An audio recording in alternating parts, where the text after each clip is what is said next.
Hi, this is Emily, and I'll be walking you through my e-poem and explaining more about why I used the materials I did and what effect I intended for them to have on the viewer. So like I explained in my first walkthrough, I ended up pulling at least a dozen videos from Vimeo that I thought I'd use on the project. The more I worked, the more I cut, and I actually ended up only using 6 of the videos that I originally pulled off Vimeo. So by the end of this walkthrough, I'll explain why I used these 6 videos that ended up in my final project. So the poem I used is called Sonder, and like I explained in my original walkthrough, I used materials that were consistent with that kind of idea, that same theme. So I looked for materials that gave me the same sense that everyone was going about living their own lives, having experiences and emotions and memories that were just as intense and vivid as my own.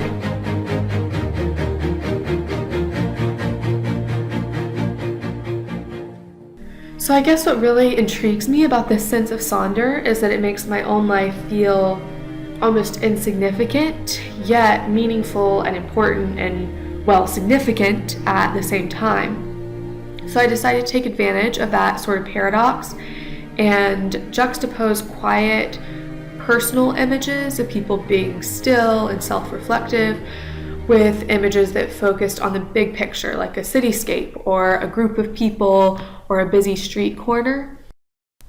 I wanted to give the viewer the sense that theirs is only one among billions of human lives, but also that their own life is important precisely because it is one of those lives. So I tried to invoke this feeling by incorporating both busy images like these,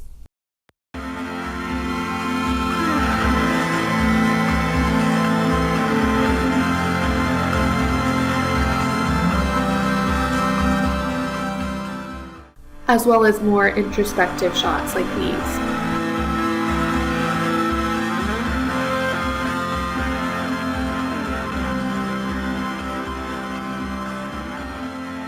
I chose this image of a man sitting alone on a mountainside because I liked the sense of self-reflection it evoked.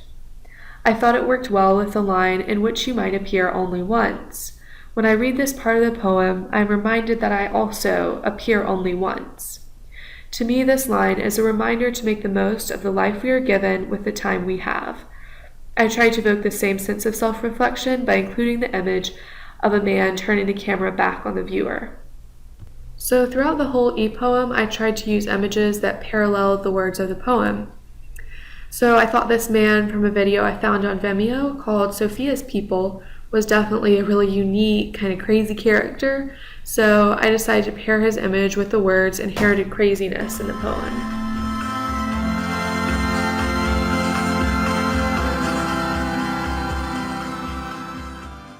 Similarly, I ripped this shot of some friends on a camping trip from the Sevelnly video and children playing from this People of Russia video and had them play on the screen while the word friends was on the screen. So I actually ended up pulling a fair amount of footage from this video. I thought the author did a really nice job of balancing this busy, lively tone with a quieter, more reflective one. So many of these clips brought a sense of movement and busyness to my e-poem, but I was also able to rip some quiet and reflective shots, like this couple sitting on a park bench and this woman just being alone, this balloon drifting off into the distance. I especially like this shot of a young woman standing quietly in front of this massive cathedral.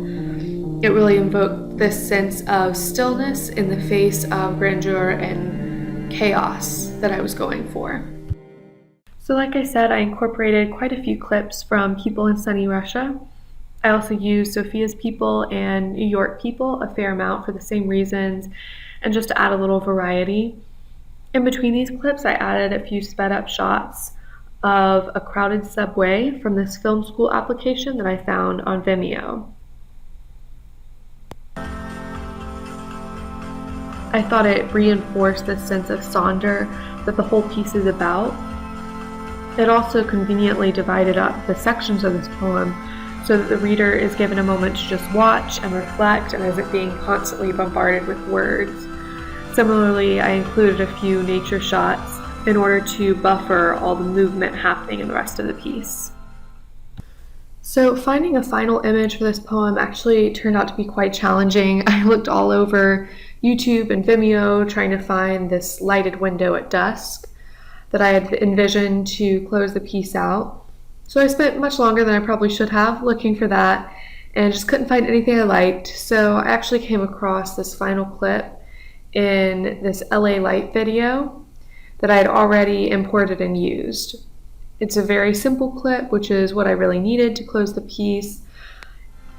It wasn't quite the literal image I'd set out looking for, but I think it actually works better than what I had originally imagined.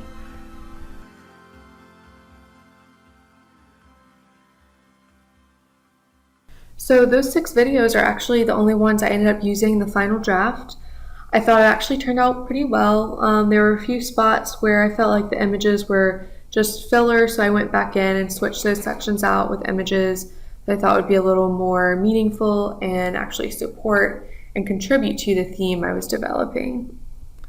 So like I said, no major changes. I played around a little bit more with the opacity, transitions, and such.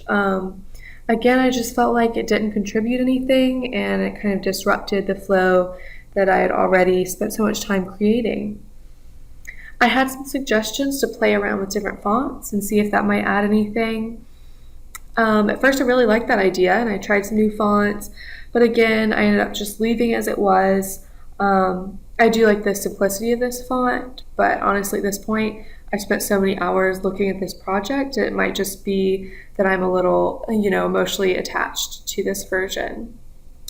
So I think that about wraps it up. I've really enjoyed working on this e-poem, and I think each time I've reflected on it to make a new video, I really have been able to appreciate the original poem in a new way. So I hope you enjoyed my citations video, and thank you for watching.